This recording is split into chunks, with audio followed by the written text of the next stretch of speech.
Êxodo capítulo 12, a partir do verso 1. Hoje é um domingo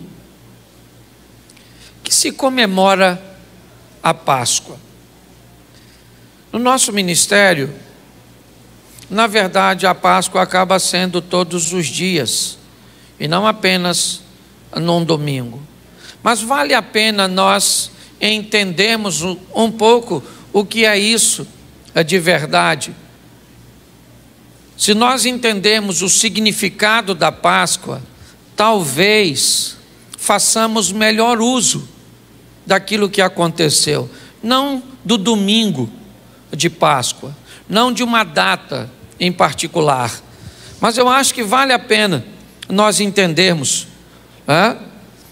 Êxodo capítulo 12, verso 1, eu vou ler bastante e vou falar pouquinho, só quero te dar alguns exemplos. E falou o Senhor a Moisés e Arão na terra do Egito, dizendo: este mesmo mês vos será por princípio dos meses, este vos será o primeiro dos meses do ano. Falai a toda a congregação de Israel, dizendo: aos 10 deste mês, tome cada um para si um cordeiro, segundo a casa dos pais, um cordeiro para cada casa. Mas, se a família for pequena para um cordeiro, então, tome um só com seu vizinho, perto da sua casa, conforme o número das almas, conforme o comer de cada um. Fareis a conta para o cordeiro. O cordeiro ou cabrito será sem mácula, um macho de 1 ano, o qual tomareis das ovelhas ou das cabras. E guardareis até o 14º dia desse mês, e todo o ajuntamento da congregação de Israel o sacrificará à tarde. E tomarão o sangue e pô-lo-ão em ambas as ombreiras e na verga da porta, nas casas em que o comerem. Isso. E naquela noite comerão a carne assada no fogo, com pães asmos, com ervas amargosas a comerão. Não comereis dele nada cru, nem cozido em água, senão assado ao fogo, a cabeça com os pés e com a fessura. E nada dele deixareis até pela manhã, mas o que dele ficar até pela manhã, queimareis no fogo. Assim, pois, o comereis: os vossos lombos cingidos, os vossos sapatos nos pés, o vosso cajado na mão, e comereis apressadamente. Esta é a Páscoa do Senhor. Feche seus olhos. Senhor nosso Deus e Pai, fala conosco, ó Deus, continua falando, nos conscientizando, nos aperfeiçoando, nos conduzindo mais perto de Ti, através da Tua palavra e da santidade proposta por ela. Continue conosco pelo poder do nome de Jesus. Amém. Glória a Deus. Amém. Vamos dar uma olhada nisso para que possamos entender. Eu não sei se você reparou, mas o verso 1, onde eu comecei a ler, diz que Deus fala com Moisés e com Arão ainda no Egito. Há uma instrução para eles. A 10ª praga que vai ser conduzida sobre o egípcio está pronta para chegar. Ela traz consigo a morte, não mais dos animais como anteriormente, mas agora de todos os primogênitos. Essa é a proposta. Para que a morte não alcance a terra de Gósen, onde o povo está estabelecido, um rito vai ter que ser estabelecido, ou vai ter que ser executado. Moisés e Arão recebem a incumbência de levar a notícia ao povo de que eles precisam preparar um cordeiro, e que esse cordeiro deve ser sacrificado no 14º dia à tarde. É só você fazer um paralelo. A maioria das pessoas já está acostumada a lidar com isso. Eu só quero fazer um esclarecimento a mais. Se você fizer um paralelo, você vai encontrar Jesus em todos os momentos da Páscoa. Mas é importante você saber como as coisas funcionam. É importante você saber que para um judeu, por exemplo, a Páscoa nada mais é do que a simples libertação do Egito. Ok? não cometa o erro de achar que o judeu está comemorando, ou quando comemora a Páscoa, ele celebra a morte, a ressurreição de Cristo, porque não é nada disso. Para eles Cristo nem veio ainda, e eles ainda estão debaixo daquela notícia, lembra? De que os soldados levaram dizendo que o corpo dele foi roubado para seus discípulos, ou por seus discípulos. Então é importante você entender isso. O que nós celebramos hoje é uma celebração, exclusiva dos cristãos. Ninguém mais celebra isso, a não ser católico e protestante, na visão, certo, da morte e ressurreição de Cristo. Então, quando o judeu comemora a Páscoa, não vai falar com ele de Jesus, não vai falar com ele de vida eterna, não vai falar com ele de ressurreição, porque para ele isso não existe. Isso é uma coisa nossa. É importante você entender isso. Então, quando nós olhamos para essa situação, o que simboliza a Páscoa para nós? Esqueça o ambiente globalizado do comércio. Pare de criticar o ambiente comercial que busca tirar dinheiro, valores, estabelecer mercado, compra e venda, divulgação, porque eles fazem isso em todos os ambientes. Tudo para o comércio, tudo para a estrutura que move o poder econômico, tem o propósito de levar produtos, de criar fábulas, que buscam vender coisas, que buscam vender serviços. Isso não funciona só na Páscoa. Para de implicar com o coelho, certo? Para de implicar com o Papai Noel, porque funciona basicamente, isso é quase universal. O que nós precisamos é saber: eu sei o que é Páscoa, ou será que até hoje eu ainda não sei o que é Páscoa? É isso que eu quero transmitir para você hoje, porque isso é muito importante. O que o texto está dizendo é o seguinte: Moisés fala, e aqui é para os judeus. Depois nós vamos olhar para o Novo Testamento e vamos ver o que é a Páscoa para nós. Para eles é o seguinte: peguem um cabrito ou um cordeiro, tem que ser macho de 1 ano, não pode ter defeito, não pode ter mácula, não pode ter nada. No 14º dia à tarde, lembra, à tarde, 3 horas da tarde, foi o horário que ele disse: Eli, Eli, lama sabachthani, lembra? Nós já vamos olhar para isso lá na frente. Mas na parte da tarde, vocês vão sacrificar este cordeiro, e o sangue dele vai marcar a casa de vocês, a porta de vocês, a entrada. E a casa cuja qual aquele sangue estiver sinalizando a morte, não vai passar. Comam prontos para fuga, comam prontos para sair, vestidos, sandália no pé, cajado na mão, comam apressadamente, porque essa é a Páscoa. Então, para o judeu é apenas isso, uma comemoração que eles divulgam, celebram, virou uma data festiva, é verdade, tanto para nós quanto para eles, mas é apenas isso, é só isso para eles. Mas para nós temos muito mais do que isso. É importante você entender o que é isso para nós, cristãos, a Páscoa. Nós temos um problema sério no Jardim do Éden. Põe o capítulo 3 de Gênesis, por favor. Deixa eu pegar o texto aqui, porque agora me falhou a memória. Gênesis capítulo 3, verso de número 21. Gênesis 3, 21. Aqui começa um problema que já já vai chegar em você. E o Senhor Deus fez a Adão e a sua mulher túnicas de peles e os vestiu. A Bíblia diz que quando o homem peca, o pecado é introduzido, ele entra por Adão. Por favor, se você acha que Adão é uma lenda, é uma fábula, deixe de ser crente. Porque preste atenção, se Jesus veio desfazer algo feito por Adão, e você não acredita que Adão fez, não faz sentido você acreditar em Jesus.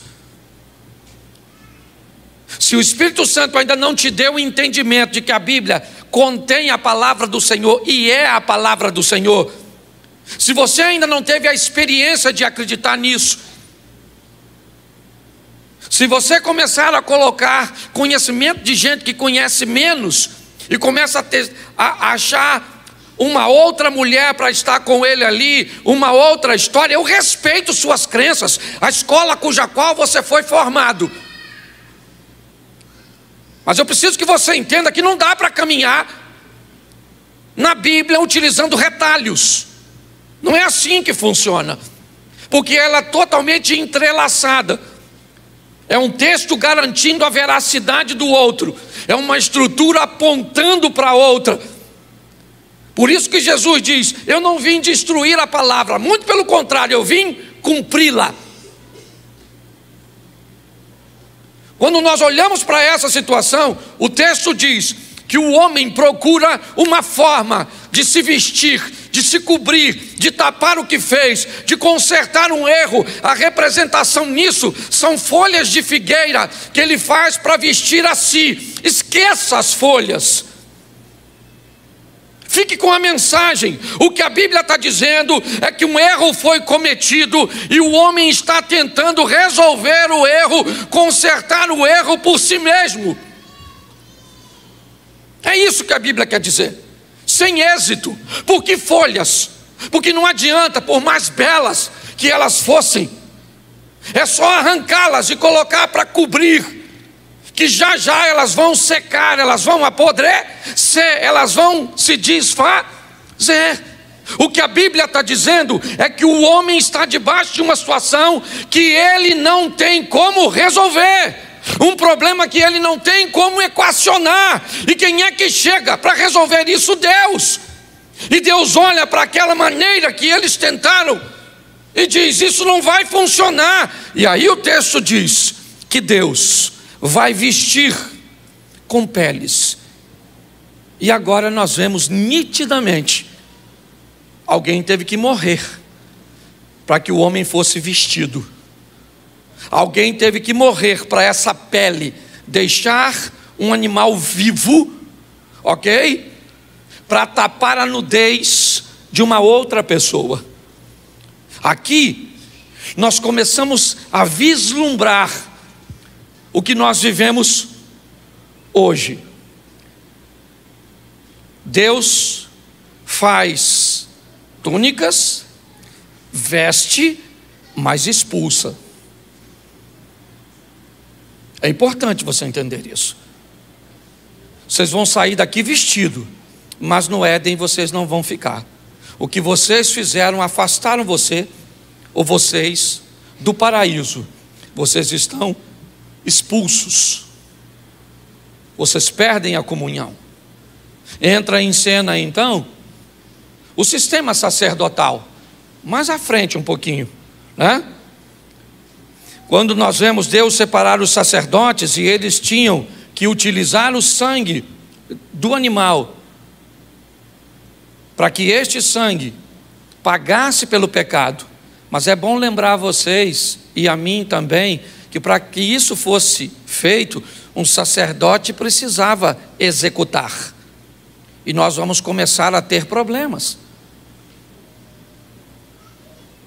Se um homem precisa executar primeiro, ele executava por si mesmo. Depois, para conseguir entrar. Depois ele executava pelos outros. Mas isso não vai muito longe, porque o homem não vai ter como lidar com essa situação. Ele não tem como reparar este fato. Quando nós olhamos para isso, eu queria te mostrar alguns textos que eu acho que vale muito a pena nós olharmos. Coloca para mim, por favor, Êxodo 12, 43. Êxodo 12, 43. Disse mais o Senhor a Moisés e Arão: esta é a ordenança da Páscoa. Nenhum filho de estrangeiro comerá dela. Pode colocar. Porém, todo servo de qualquer comprado por dinheiro, depois que houver circuncidado, então comerá dela. Preste atenção. A circuncisão para nós, ela tem a conotação de aliança. Quando Davi vai enfrentar o gigante, a primeira coisa que ele diz, apesar do tamanho, da força do opositor Golias, ele diz: quem é esse incircunciso filisteu? Ele está dizendo: ele é grande, ele é forte, ele é poderoso, ele é campeão, mas eu tenho aliança com Deus, e a minha aliança com Deus pode vencê-lo. O que o texto está dizendo é que aquele que vai comer, aquele que vai participar da Páscoa, não poderia ser qualquer um. Ele deveria ser alguém aliançado para comemorar, para ter acesso a essa refeição que simbolizaria a Páscoa e que hoje tem todo mês para nós o significado da ceia. É isso que eu quero que você entenda. Ao invés de comemorarmos a nossa Páscoa apenas uma vez por ano, não, é muito mais do que isso. É mensal, é diária, é semanal, é o tempo inteiro. A vida pedindo de mim santidade, comprometimento, aliança, compromisso com Deus. O texto diz que para comer dela tinha que ser circuncidado, ou seja, tinha que ter sobre si a proposta da aliança. Por quê? Números 9:13. Coloca para a gente.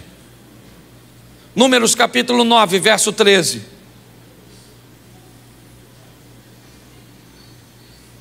Porém, quando o homem for limpo e não estiver de caminho e deixar de celebrar a Páscoa, tal alma do seu povo será extirpada, porquanto não ofereceu a oferta do Senhor a seu tempo determinado, tal homem levará seu pecado.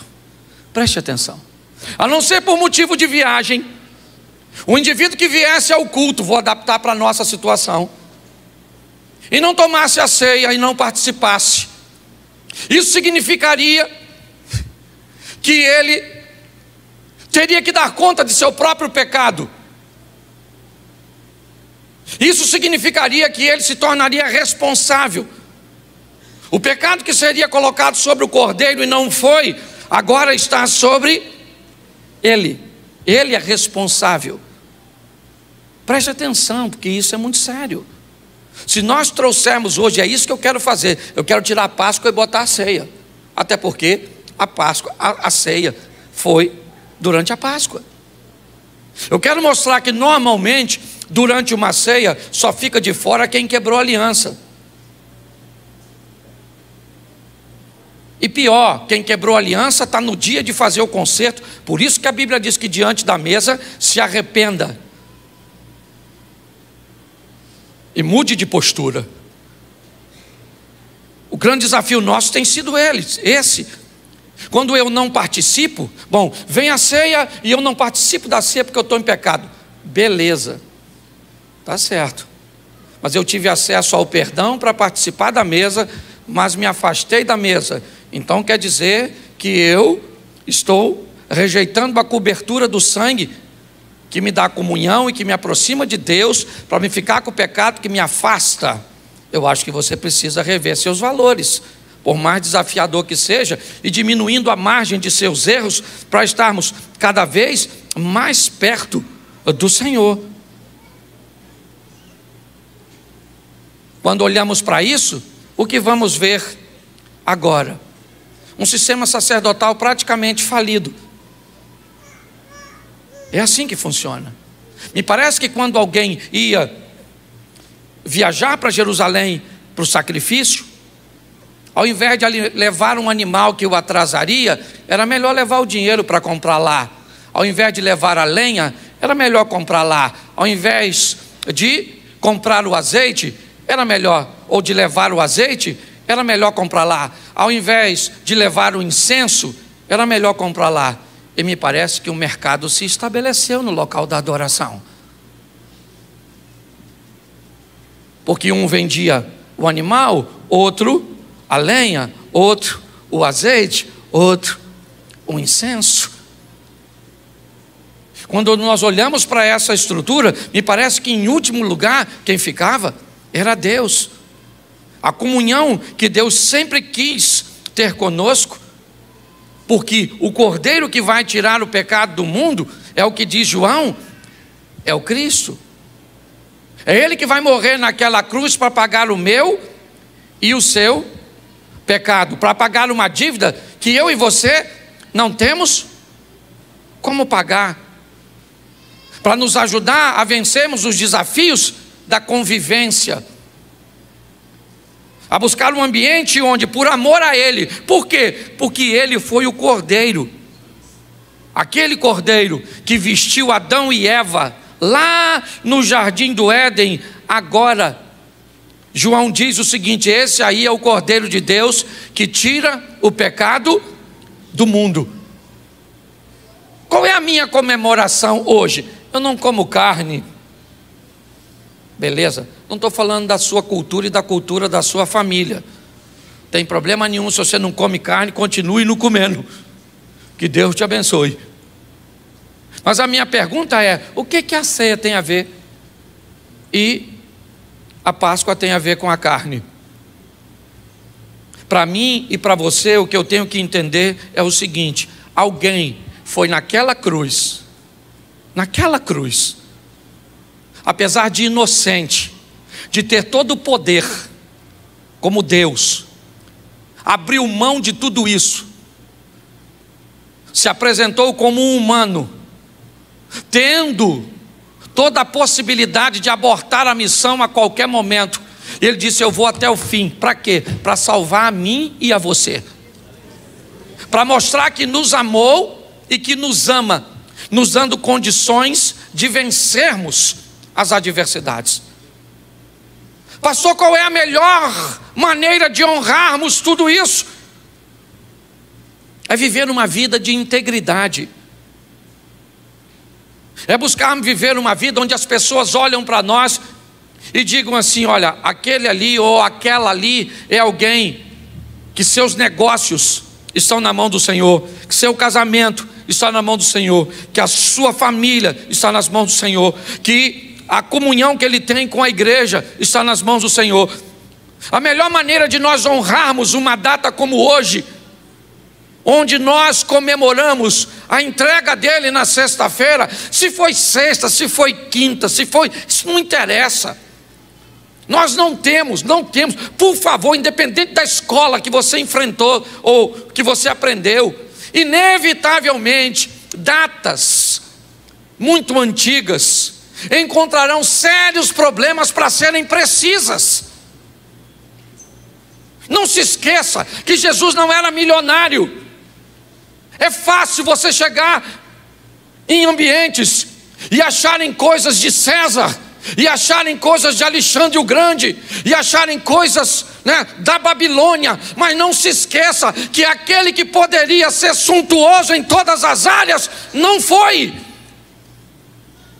Ele chega nesse mundo humilde, e parte daqui mais humilde do que chegou, com a sensação de que uma missão ele cumpriu. Qual? Eu salvei a humanidade. Eu salvei a humanidade. Essa é a grande essência deste momento, sabe? Eu tive a oportunidade esse ano de mudar. Eu estou quebrando paradigmas. Na minha casa a Páscoa foi ontem. Por quê? Porque eu casei um filho. Quem tem filho aqui sabe. Menino. As meninas levam os meninos.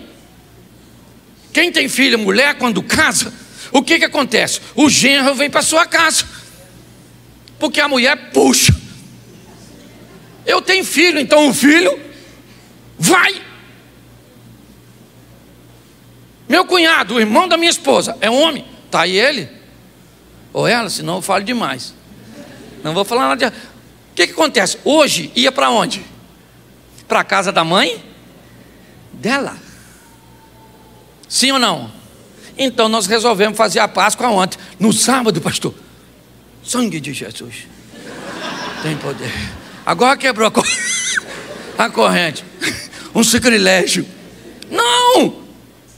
Fizemos a ceia ontem, porque hoje de manhã, 4h30 da manhã, eu tinha que ir para São Paulo. Eu estou desse jeito porque eu vim de lá. Já preguei hoje, já viajei, fui, voltei. A mulher nem vi hoje. Hoje deu nem tempo de falar com o cordeiro, no que diz respeito à Páscoa. Mas ontem nós reunimos a família. Oh, meu Deus do céu. Que beleza. Tirei até foto. Ficou muito legal não, mas tirei. Depois de tudo, a turma inventou de ir para o cinema. Olha que legal. Tem um troço VIP, que você vê filme deitado. Se eu já durmo sentado. Deitado foi. Agora eu vou sempre. Aperta um botão, deita. Espero o filme terminar e glória a Deus. Deixa eu falar uma coisa para você. Entenda aqui. Se você vai comemorar hoje, ontem, amanhã, todo dia, o importante é você entender que o que Deus quer é que a sua família seja abençoada, que seus negócios sejam abençoados, que por onde você passar as pessoas olhem e digam: ó, vai ali uma mulher de Deus, vai ali um homem de Deus, alguém que faz valer a morte dele naquela cruz. Não é crente sem vergonha. Não estou falando de ninguém que está aqui, o pessoal que não veio, certo? Fofoqueiro, linguarudo, isso, não paga os outros, 7-1, tudo. Entendeu? Aqui não tem, mas você sabe que em algum lugar dessa terra tem. Aí vem, canta: o Espírito de Deus está aqui. Aqui onde? Porque em tu. E até quem julga que não está em tu, também não está em tu. É o grande desafio. Hoje eu vejo pessoas preocupadas demais, aprisionadas a essas coisas. O que nós temos hoje? Nós temos hoje uma data que para nós brasileiros comemora a morte e hoje a ressurreição. Por quê? Porque a Bíblia diz uma coisa bem interessante. Não esqueça que Ele é justo. E a Bíblia diz que se o pecado entra por um homem, não pode sair por dois.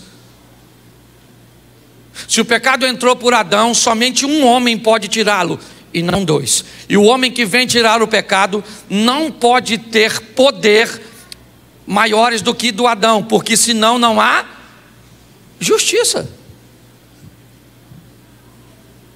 No que diz respeito a homem, Jesus era como Adão, como a mim e como você. O que ele aprendeu foi dominar seus desejos. O que ele aprendeu foi governar suas emoções. E é isso que nós temos que aprender. A Páscoa serve simplesmente, irmãos, para isso. Para lembrarmos que, segundo a Bíblia, o nosso irmão mais velho, Jesus Cristo, aquele cujo qual nós imitamos, veio a esta terra e saiu dela com maestria como vencedor. E nós temos que conduzir a nossa vida. É isso que nós precisamos. As pessoas estão cansadas de mensagens, cansadas. Elas estão procurando vida. Quem é que prega bem? Não interessa. Quem é que canta bem? Não interessa. Que igreja é essa aí? Não interessa. Nós temos uma igreja que tem 8 anos que vai fazer agora lotada. Antigamente isso era praticamente impossível, porque bandeiras denominacionais determinavam a seriedade da igreja. Hoje as pessoas estão procurando um lugar sério, de gente que tem vida com Deus, que preza família, que leva grana a sério, que leva pessoas a sério. Eu mostrei para vocês na última pregação que fiz, que Jesus cura um paralítico, E o paralítico não sabe quem ele é, porque ambiente de cura não estabelece relacionamento com Deus. Tem gente que já viveu milagres extraordinários com a vida toda torta. Vai contar milagre no inferno no final dessa história. Pensa numa reunião no cantinho. Você conheceu Jesus? Ah, conheci não, mas fui curado por ele. Eu tinha um câncer e veio para cá? Pois é, saudável. Agora você quer ver? Intimidade com Deus? Bíblia, joelho no chão, boca no pó, sabe? Ah, pastor, não sinto nada. Eu também não, eu não sou dessa linha de sentir as coisas, sensorial. Sou nada. Tem hora que eu estou orando, sinto nada. Senhor meu Deus e Pai, tinha que sentir alguma coisa aqui, não tinha não? Um arrepio, um negócio assim, uma visão, uma sombra, um negócio passando. Eu não vi nada. Mas eu estou lá, dobra meu joelho, Tem hora que não vem nada na cabeça. Não sei você, estou abrindo meu coração. E olha, se eu sou o pastor de vocês, imagina vocês, Jesus do céu, hein? Acabei com o seu trabalho de oração de manhã, hein, Cid? Mas tem dia que a gente dobra o joelho, sim ou não? E parece que dá um branco. Você começa a falar, o Senhor, meu Deus e Pai. Amanhã eu vou acordar cedo, hein? Pô, não era isso não, pô. Vamos voltar aqui para a oração. Vamos ver se eu mudar o tom de voz, se vai, hein? Senhor, meu Deus e Pai soberano. Caraca, eu nem jantei ainda e estou gastando energia assim. Você está rindo de quem? De mim? Aprenda uma coisa nessa vida, meu filho. Nós não fazemos porque sentimos, nós fazemos porque obedecemos. Nós não fazemos porque nós estamos vendo. Nós um dia vamos e pronto. É isso que você tem que entender. Ah, pastor, não entendo nada lendo a Bíblia. Você acha que eu entendo? Tem hora que eu leio e falo, Senhor, o que esse cara quis falar aqui, Senhor? Entendi nada. Tem texto que eu não sei porque está ali. Não vou entender não vou ler não, porque eu não entendo. Lê sem entender que você entende. Ora sem sentir que você sente. Você está entendendo? Ame sem ser amado que você vai chegar perto de Deus. Nós temos que imitar, meu irmão. O negócio é esse. E é difícil, que se fosse fácil todo mundo fazia. Fácil não é não. Quer ter bom para perturbar você? Esse dia, viver com gente, estou terminando já. Eu vou te dar 3 versículos aqui para me acabar, porque eu preciso falar de gente. Porque hoje, conviver com gente me parece que é a maior dificuldade de alguém andar com Deus. Porque pensa num troço difícil, gente. Por isso que tem gente que está criando bicho, igual se fosse gente. Já falei isso aqui diversas vezes. Bota nome de gente em bicho, diz que bicho desabafa com passarinho, com cachorro, com gato. Mas deixa eu te mostrar uma coisa para você aprender a viver. Posso ouvir um amém? Amém. Isso, você sair daqui capacitado. Eu peguei o texto direitinho, quer ver? Ó? Salmo 133, verso 1. Me ajuda aí a turma da mídia para andar rápido, porque eu só tenho 5 minutos. Vamos lá, Salmo 133, verso 1. Quero que você lê para mim. Isso. Lê aí.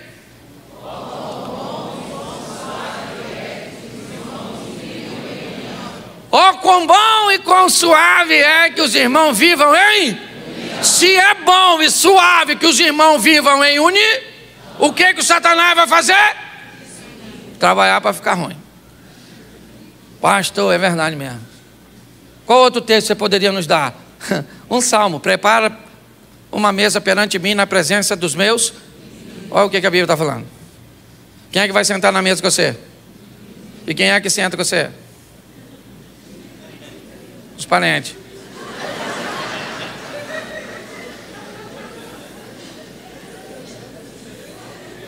Deu para entender? Desde o início, gente. O Abel teve problema com quem? Com os irmãos dele. E o Davi?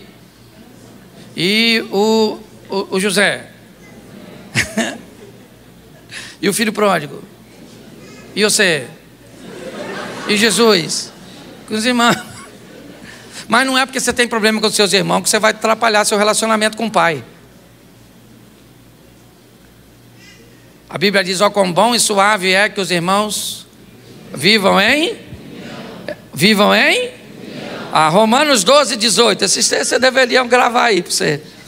Romanos 12, 18. Olha que texto lindo esse aqui, olha. 12, 18 de Romanos. Lê aí, por gentileza.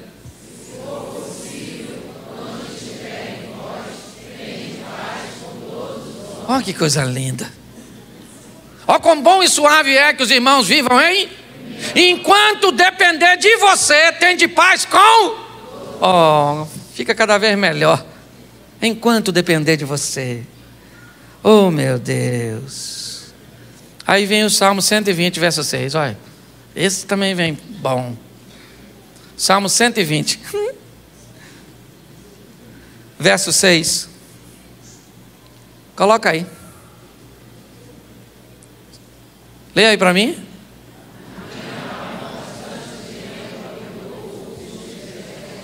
Verso 7.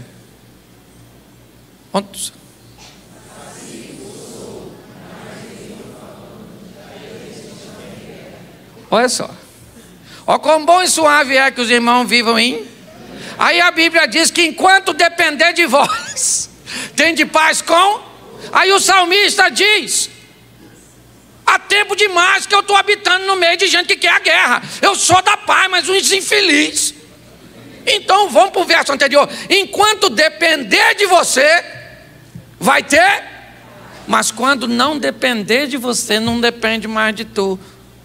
Você tem que ter habilidade, porque tem gente que vem nesse mundo para a guerra.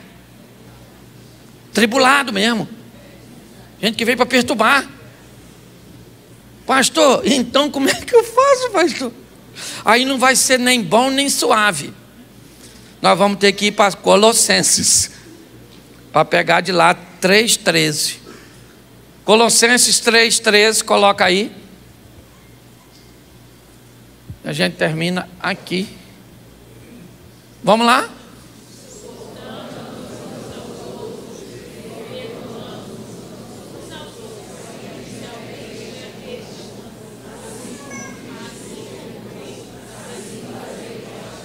Então, queridinhos, escute só. Vive em comunhão com quem dá para viver em comunhão. Porque tem gente que não dá. E o que você faz com quem não dá? Suporta. Está na Bíblia, eu vim dar para notícia ruim. Suporta, suportando, porque tem gente que você não ama, você suporta. Aliás, suportar já é amor em última instância. Pastor, o senhor é doido de falar isso? Eu falo, porque é verdade. Tem gente que a gente só ama porque Cristo mandou. Sim ou não? Sim! Por favor, você é gente. Tem gente que tem um sentimento de culpa quando fala isso. Tenha não. Seja maduro para valer a morte dele e a vida que ele nos deu. Para isso, nós vamos ter que aprender, sabe, a viver nesse mundo, lidando com gente. É bom e suave? Nem sempre. Porque às vezes você está em Meseque ou Quedar. Certo? Você está em meio a árabes, aqueles que não eram judeus. Que nós venhamos hoje entender a verdadeira Páscoa. O que é isso? Para mim e para você. Alguém que me tirou da morte, pagou uma dívida que não era minha, e eu não comemoro isso só hoje. Às vezes as pessoas me perguntam: pastor, por que você não faz muita coisa que outros lugares às vezes fazem? Eu não tenho restrição com fazer um alto de Páscoa, não tenho. Nós não fazemos aqui porque não temos uma equipe para seja feita. Mas muito mais do que a encenação aqui é a realidade lá fora. É isso que nós temos que viver, meu irmão. Porque o bagulho é doido. O negócio é frenético. Então vamos tacar fogo lá fora. mostrar para essas pessoas que nós temos uma novidade de vida, porque Ele nos deu a oportunidade de vivermos nele. O pecado entrou por um homem, então saiu por ele, e Ele me dá o direito de comer a árvore da vida, aquilo que o Adão me privou de comer. Um dia eu vou entrar no paraíso de Deus, eu e você, e um anjo vai falar: dá um pulinho lá, Cláudio, árvore da vida. Eu vou lá e vou comer um negócio daquele. Eu vou, estou falando sério, eu vou. Alguém aqui vai também? É isso aí. Quem aqui não vai, levanta a mão. Até quem não vai também não levantou porque está a fim de ir, é ou não é verdade?